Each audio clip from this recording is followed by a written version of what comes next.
Hi there. Welcome to the SoberCircle channel. Enjoy this speaker tape.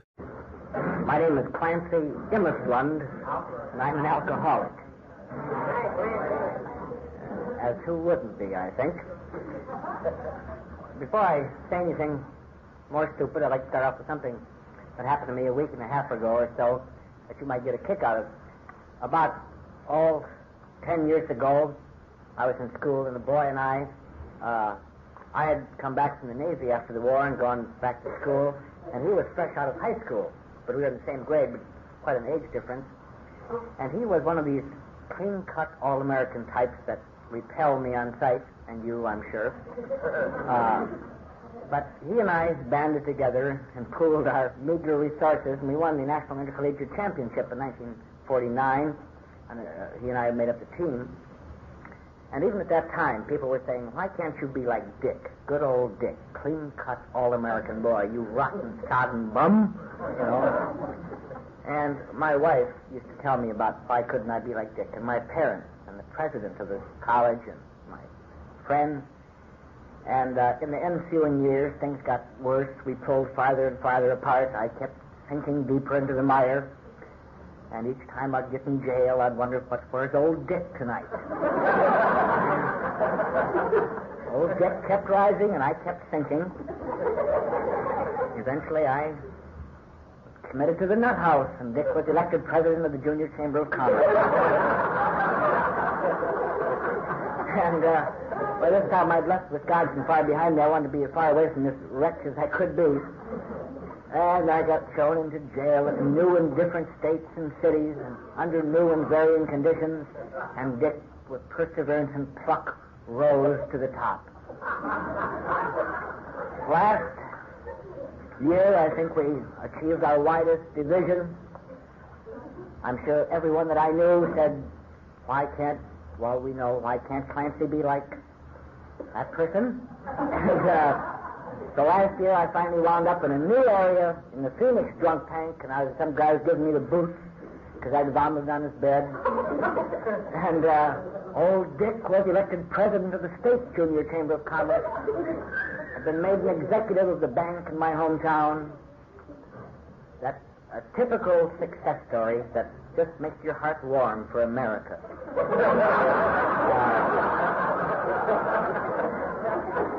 So about 2 weeks ago, I got a letter from my mother, and it had a clipping in it.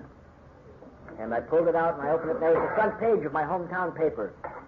And whose picture was on the front page? Dick. And the headline was, Doosterbeck arrested in Los Angeles. Doosterbeck had embezzled from his bank. And so, Doosterbeck, I went down to see him when I found out. He'd run away to Los Angeles. Neither one of us knew we were here. I was out here, and he was living down in Alvarado someplace. And he was extradited back to Wisconsin and has been sentenced to do 1 to 5 in the state prison at Waupun now. And here I am, clean cut, sober, and alert.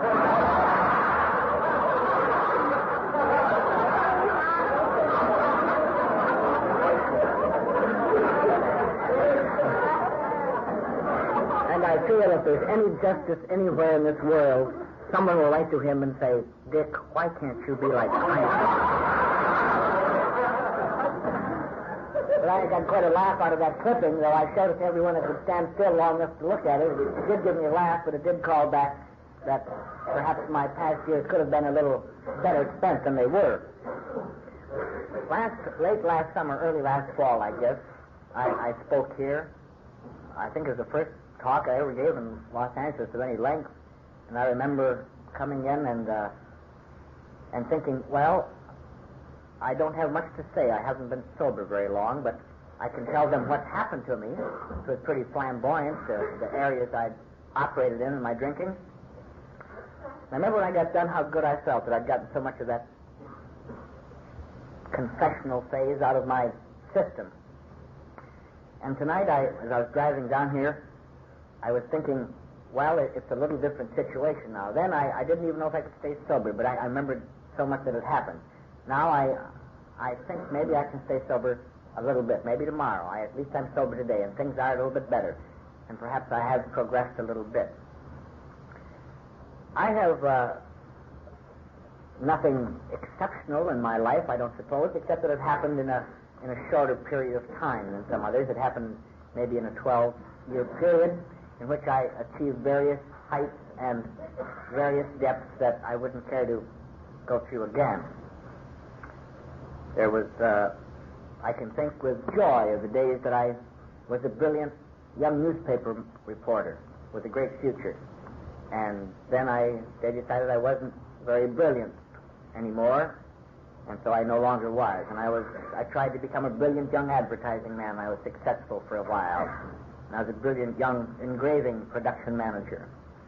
And I was a brilliant young dishwasher. And I was a brilliant young janitor. And I was a brilliant young piano player on Skid Row. And I was a brilliant young many, many occupations. And now I not only am no longer brilliant, but I fear I'm no longer young. But the pains for me, I am sure, are no different in effect than the pains were for each of you. I think we're all here because the pain became intolerable, and we reached a certain limit which we could no longer cope with. We had to do something. The anesthetic was no longer doing the job, the anesthetic we'd counted on.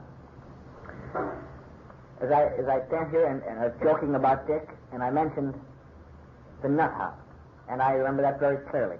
2 years and a half ago, I was committed to the Texas State Hospital for the insane for the rest of my life because I was hopeless. I'd been through every private means known to sober me up or to get me to act decently. Well, nothing could do it. And I thought at that time, if there ever was a bottom, this must be the bottom. But it wasn't the bottom because I still felt that Clancy could control his own life. He's learning from these experiences and can learn to control it. I remember with a great deal of pain the day that I was babysitting for my daughter and son at that time, and I went down to get a beer and got back 3 days later, and my son had died from pneumonia in my absence because the furnace had gone off in a cold Wisconsin day, and Daddy was drunk, and no one knew about it. And I thought, this must be the bottom for anyone, I thought at that time. And it was, but I thought, well, it was an accident. I can drink. It wasn't the drinking, it was something else. And I think of the time that, in a more humorous vein, that I lay on the second floor of a hospital with tubes in my arms and up my nose and being pumped out, as we all have done at one time or another, in one way or another. And on the fourth floor, my wife was also in the hospital giving birth to a baby. And I remember how badly I felt that the nurses would come to the door and scowl at me and talk to one another and point upstairs, and then at me, and I used to lie there and writhe and cringe and think how bad these girls are. They should be sympathizing with me instead of sympathizing with my wife. Anybody has children, but I am sick. And I thought this should be a bottom. But it wasn't a bottom. There were no bottoms because I am cursed, as many people are, I suppose, in varying degrees, with a complete self-indulgence. As long as there's anybody to listen to me and as long as there's anybody I can work on, whose sympathy I can utilize for my own ends, as long as I can go a little farther, I will go. I remember the time that on a drunk I killed my best friend. I thought this was the bottom. What can I do? I thought maybe I could stop drinking. No, that didn't come to me. I thought I have to run away, as I have done so many times in my life. I ran away from the Midwest. I played the piano on Skid Row in San Francisco for 4 months until a friend found me and pulled me off. These things are not important in themselves, except that what is my bottom evidently is maybe worse than someone else's bottom and better than another person's bottom. Bottoms are strictly relative. It's how much I could force on myself, how stupid I was, how self-willed I was before something got through to me. And I don't know where the difference comes. I wish there was a line or a marker or a flag that would go up and say, you've now had enough, you're never going to drink again, this is it. But you don't know. This afternoon at the 6300 Club, I was sitting there after the meeting, and a fellow came up and he said, Clancy, he said, I hate to confess this to you, he says, but I'm just coming off a drunk. And I'd seen him several times. He said, I've been to 90 straight meetings, 90 meetings in 90 days, every night. He said, and I was feeling so good, I felt that I couldn't be an alcoholic. So he's been drunk a week and he lost his job and he's starting over again. But for him, he had to find out again. I hope he doesn't have to find out anymore. I hope I don't have to find out anymore. Whatever my difficulties are, I've almost to the conclusion that drinking again will not help them. As the book says, and as the grapevine says this month, and as everybody says, no one ever came off a drink richer or healthier, or in possession of more material benefits than they started. You may wind up with some things. I came back and wound up with a big lump on my noggin here, you can still see, when I challenged the city of Juarez one evening to a... And it only took one, and it didn't take him very long. That hurt my pride deeply. And you wind up with some new charges being placed against you, or you wind up with a new sense of remorse. You've added to the remorse that already was intolerable, and here you've added to it. So there's nothing you can do now except drink some more to forget it. So eventually I think we all get to the point where the pain gets so intense, at least it did for me, that I could do nothing. And very strong graphic things, as I say, happened to me because I must have gone out of my way to make them happen. Everything had to be good, but they say we're perfectionists. I guess I wanted to be the biggest bum. But interspersed in between, I would have these moments. I'm still good. I can't seem to handle my liquor sometimes, but I am good. And I put on a sustained rally, which I'm sure much of us have done. When I came out of the nut house, I finally got sprung because I had brought culture to the state of Texas. I started a newspaper in their nut house. And early in my career there, I had broken out. And being Texas is what it is, it's rather flat. And once you break out, they can see you running for about 4 days in any direction. So it's no problem to get you back, but it was quite a treat to break out. So they brought me back, and they gave me a special treatment they reserved for people like me. They massaged my head with electrodes, shock treatment. They put me on the 2 a day, which is the maximum for wild people, and they slowed me down considerably. I very well remember the day I woke up after coming off the shock therapy. They had me on, 24 jolts or something, 2 a day for 6 days, and then 3 a week for 4 weeks or something like that. I don't know, but anyway, what happens to you, you lose your senses. You're gone. You have no conception of who you are, or where you've been, or what happened to you, or why you're there. And as you start to come out of it eventually after one of these sieges, I remember I woke up and I looked around. The last I remember, I was just playing piano in San Francisco 2 years ago. I looked around and there were bars on the windows, and I didn't know at the time, but I was in the violent end of the locked ward in a little room, and everybody in here was about in the same shape. And I thought, my goodness, who are these strange-looking people, you know? I wonder now, who are these folks? What am I here to... And I couldn't make out who I was, didn't quite know my name exactly, or why I was there, certainly, because all these 2 years had been wiped out in my memory. And I thought for a while that I'd died and gone to hell. I really did. I thought I was in hell briefly, until someone cursed me. One of the attendants cursed me, and then I knew that they didn't even talk like that in hell, I suppose. But I became a very model patient. I didn't know why I was there for a long time, but I knew I didn't want to stay there. So I did everything they said. And I started a newspaper, and I directed the Christmas cantata of patients. That was a circus.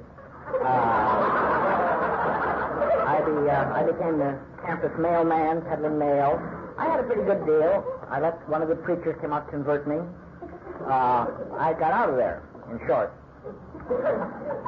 And I went back to El Paso, where my wife and daughters were living, and I thought, certainly I have learned a lesson from this, and so I went to AA that I'd had skirmishes with off and on during the past 5 years. They used to come and visit me, and then I'd visit them, and then I'd be it. And in 1953 or so, I'd written an article for the Grapevine. I thought that was my contribution that time, then I got drunk. I had not a very high opinion of AA, because of all this God crap, and I didn't believe in that nonsense. And so I went to AA, and I practiced the first and 12 steps religiously.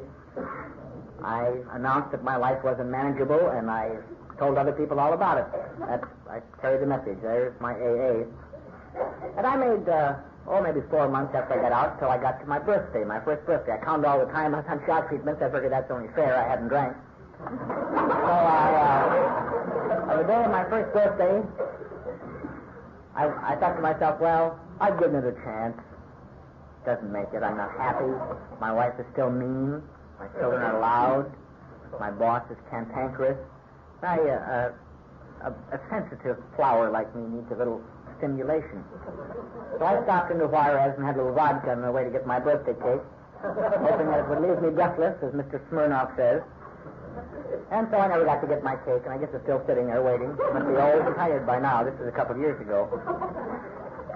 But I'd learned a lesson. I had learned how to drink sociably. I drank a few drinks, and I went home. And the next night I drank a few drinks, and I went home. And this continued for weeks. I was so afraid of shop treatment that something must have stopped me when I started to drink too many. And I was about ready to write my article for Grapevine, How I Returned to Social Drinking, the first in history.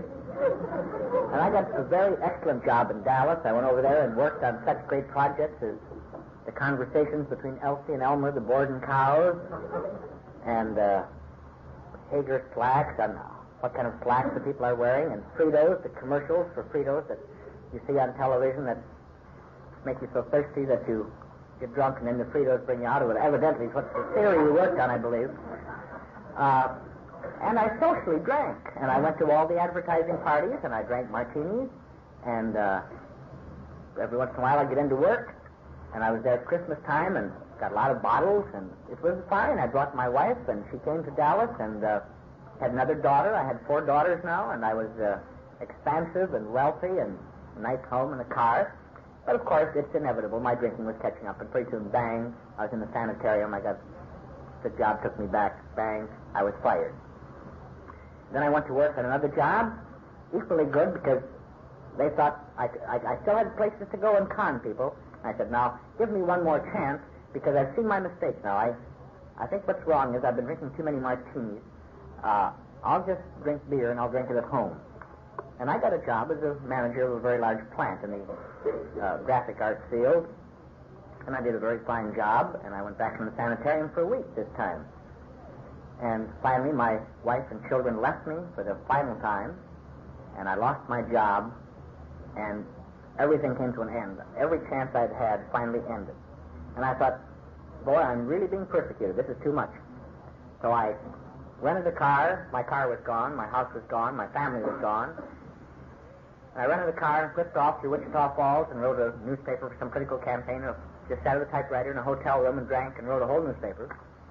Flipped off, drove across the state, careened, I should say, all the way across Texas in this rented car to El Paso. Got drunk, got thrown out of the bullfight, which is a very hard thing to do in Juarez. Alienated every friend I had in El Paso and careened off to see what was happening farther north in Oklahoma. And let's say I finally wound up in the Phoenix tank, alone, sick, broke, rotten, filthy.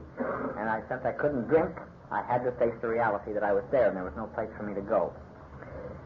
I had just enough for within $1 or so of paying my fine, so I got out. I remember very clearly standing on that hot summer's day in downtown Phoenix, sick, as I say, and rotten, unshaven, no place to go, and thought, what in the world do I do now?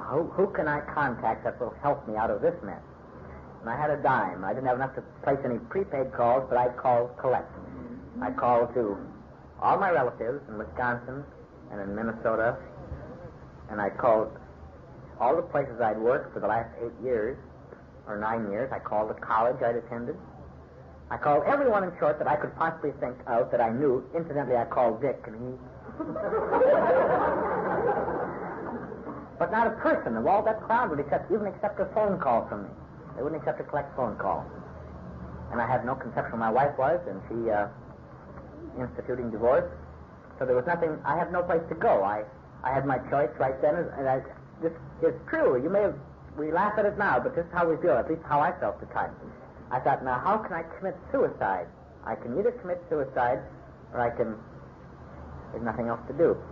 And even suicide is not allotted to you at that time, because for we people, I think, to commit suicide, we have to envision ourselves lying in the casket, and many people passing by and saying, gee, I'm sorry I was so mean to old Clancy.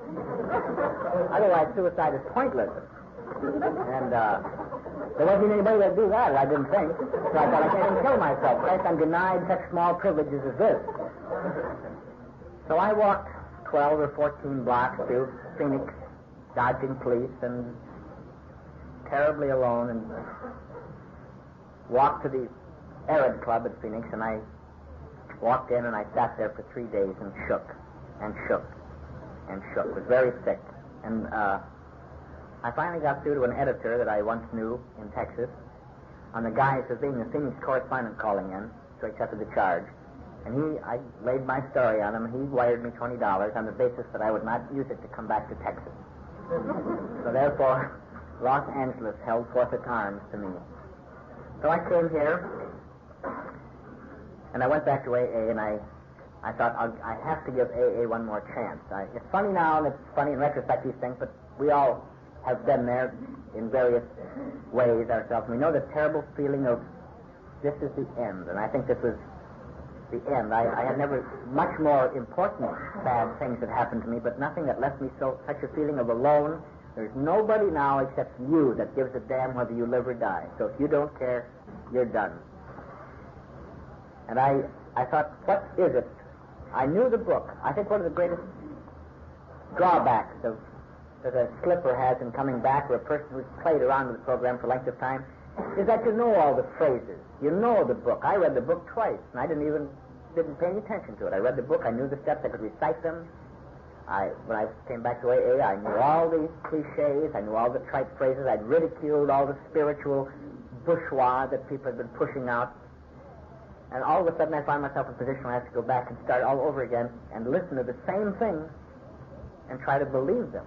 Things that I'd spent years ridiculing. I knew them, but they didn't apply to me. Now I have to believe that they apply to me.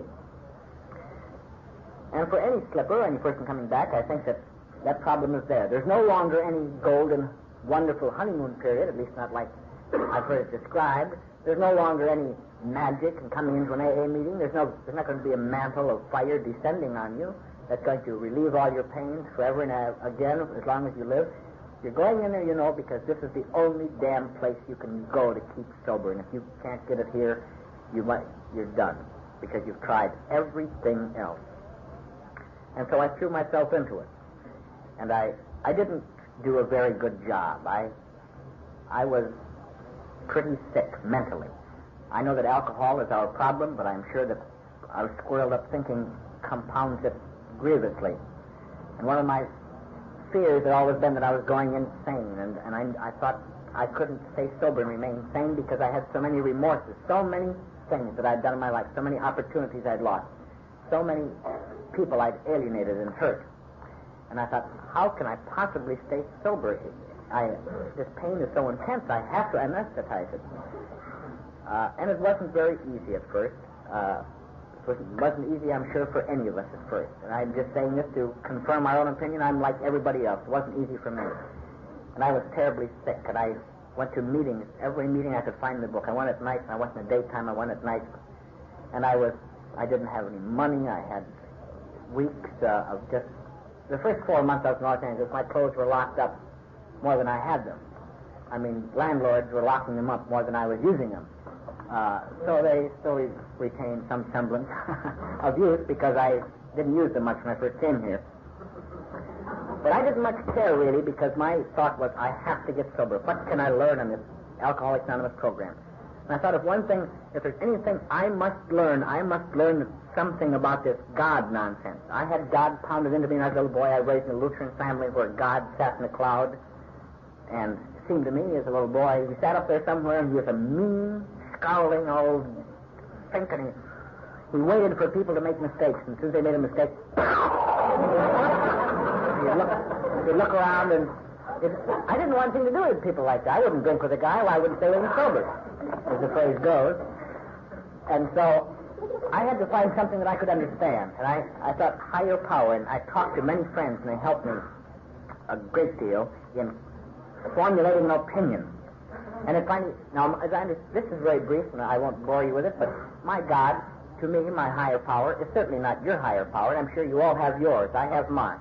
But this was how I found mine. I think this is the one significant thing I've found in AA that has helped me more than any other single thing, was this concept of a God. And I thought, now how can I approach a God? I have no use for any God I've ever heard about.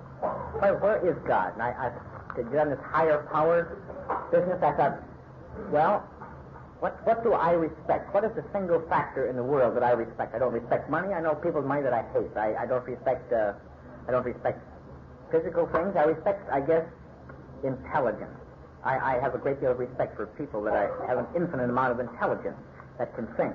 In a small degree, I have the respect for the man who can lift the hood of my car, and I say, gee, that's a big hunk of iron, and he says, no, that's your carburetor. And there goes the carburetor.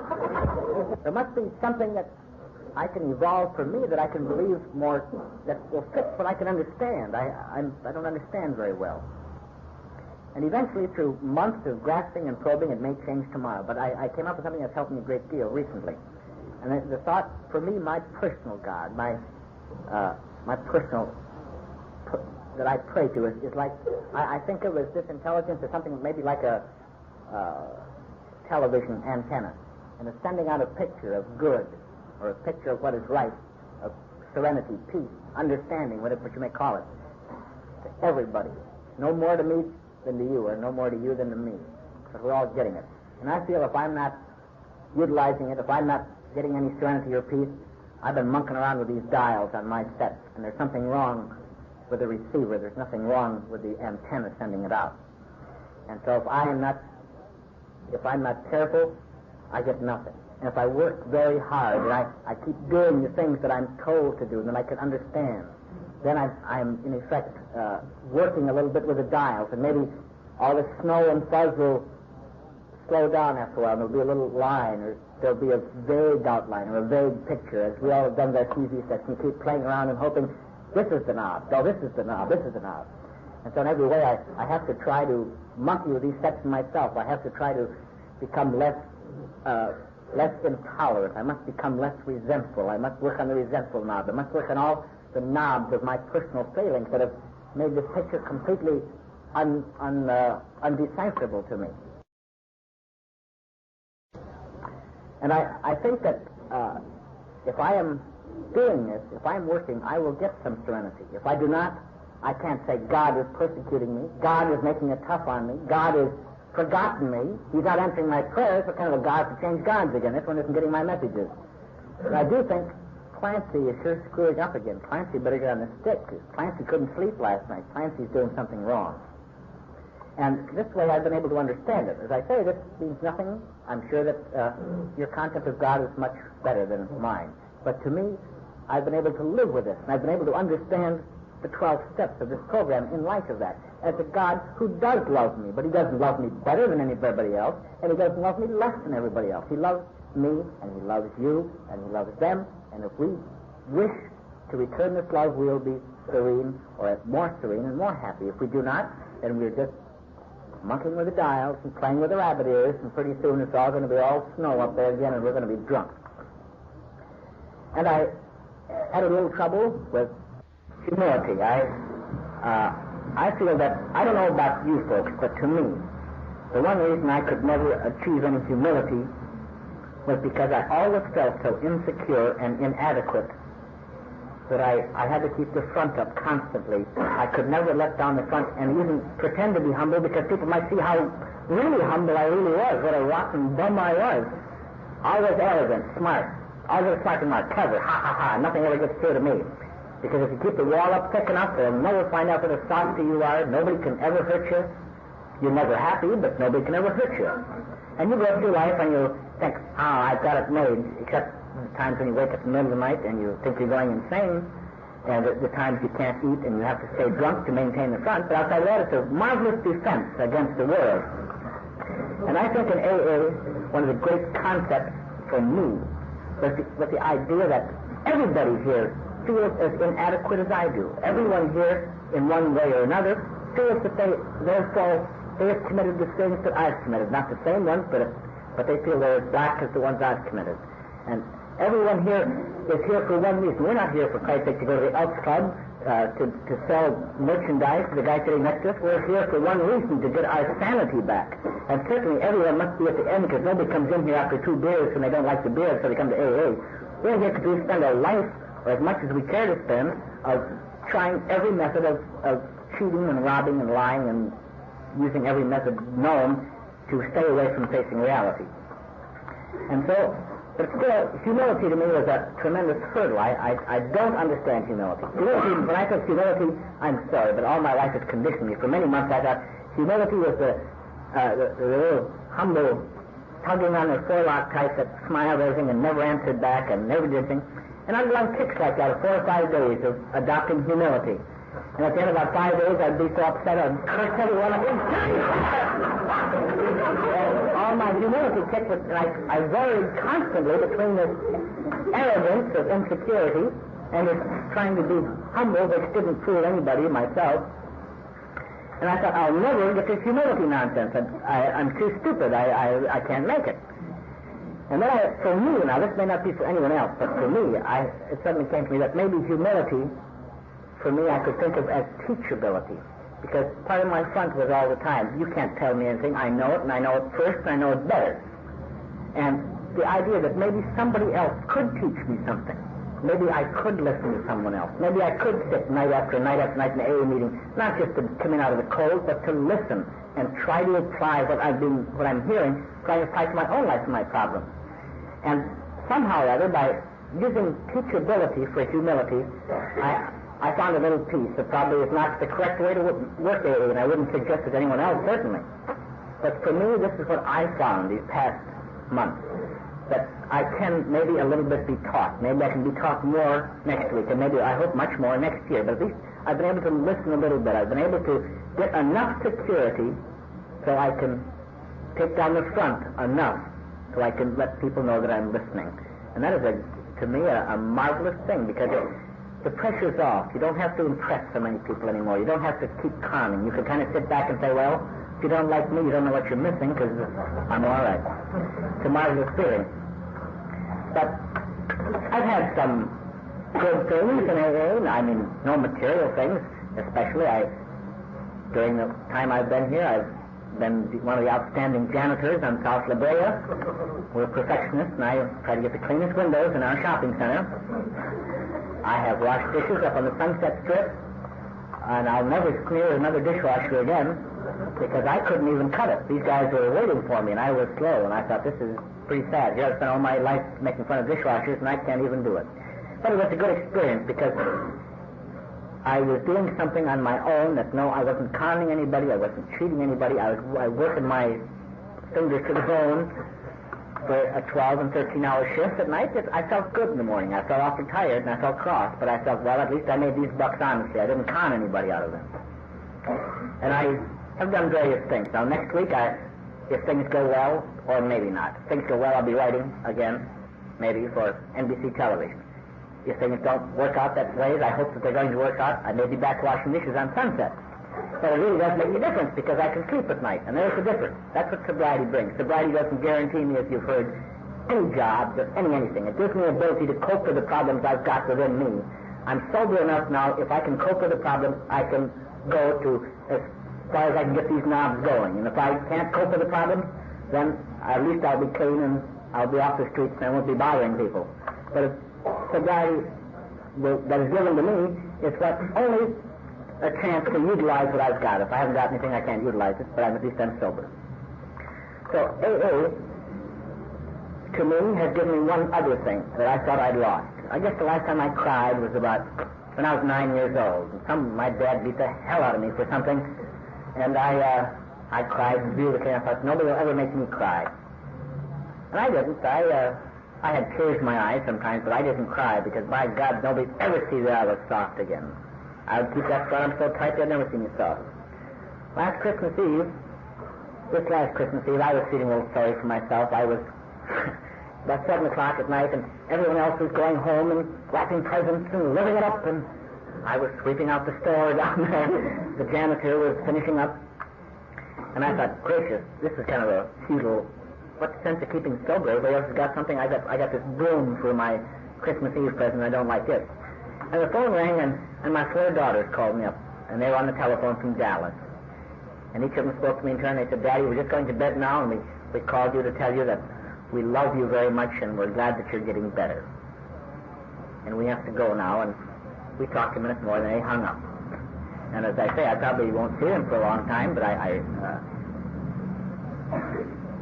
went into the washroom there, and I didn't let anybody know about it, but I locked the door, and I sat down, and I cried and cried and cried. And I think that was the nicest Christmas Eve I've ever spent in my life. I felt much closer to my children than I did last year when I was in the room with them, because last year I was drunk. And each year before that, there's always some next Christmas going to be better. But this Christmas I was closer, although separated by thousands of miles. I thought, if AA gives me nothing else, this has given me something, that my daughters like me and call me, and that they also have inherited something from me. They called collect. So I know that I've transmitted several things to my daughters, affection and the ability to call collect. But that was a wonderful Christmas, and from a sad Christmas Eve, I spent all day Christmas smiling among my AA friends, spreading sunshine. This was the nicest Christmas. And I write to my daughter each week now, and she writes back, and we have my oldest daughter, she's about 10. She writes very well, and she's smarter than I am already, and she condescendingly passes along bits of information that I utilize. And I write with my questions, and she sends me answers. She's kind of my Dallas, Norman, Vincent Peale. But we get along well, and they tell me about their trials and tribulations, and I feel this is, for the first time in my life, I'm a father, and I don't see them, I don't talk to them or anything, and as I say, I probably won't until they grow up. I have to keep saying that so I can get used to the idea. But I feel that for the first time in their lives, I'm their father. Whether I'm married to their mother or not anymore, I am their father, and I love the idea very much. And then sitting there listening to Mary tonight and her marvelous talk and a most sincere talk, and I was thinking of all the things that I've read and felt on AA and the various things that I've tried to teach myself. I've done a very poor job in coming back compared to what I'd like to, but at least I'm not drunk tonight, and I'm feeling a little bit better. And I noticed this book up there, 12 Steps and 12 Traditions. I asked Marilyn to bring it over to me, because there's something I read in here a few months ago that really jumped out and grabbed me, every line of it. And if I could think of one prayer that I could say to God as I understand Him, that could help me to convince myself what I must look for if I'm going to find sobriety. I remember reading in here, and it really is very fine. It's very short. Maybe you read it, but it's wonderful. Lord, make me a channel of thy peace, that where there is hatred, I may bring love, that where there is wrong, I may bring the spirit of forgiveness, that where there is discord, I may bring harmony, that where there is error, I may bring truth, that where there is doubt, I may bring faith, that where there is despair, I may bring hope, that where there are shadows, I may bring light, that where there is sadness, I may bring joy. Lord, grant that I may seek rather to comfort than to be comforted, to understand rather than to be understood, to love rather than to be loved. For it is by self-forgetting that one finds. It is by forgiving that one is forgiven. It is by dying that one awakens to eternal life. Thank you.